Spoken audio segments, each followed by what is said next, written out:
Meaning of executable. Executable. Executable. Executable.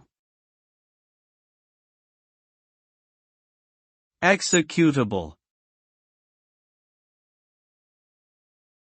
Executable is a term used to describe a type of computer file that contains instructions that a computer can execute.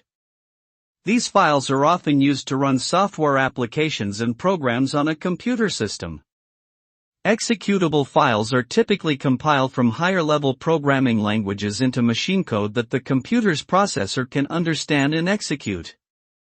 When an executable file is run, it causes the computer to perform specific actions or tasks according to the instructions contained within the file, which can include displaying text, manipulating data, or interacting with the user.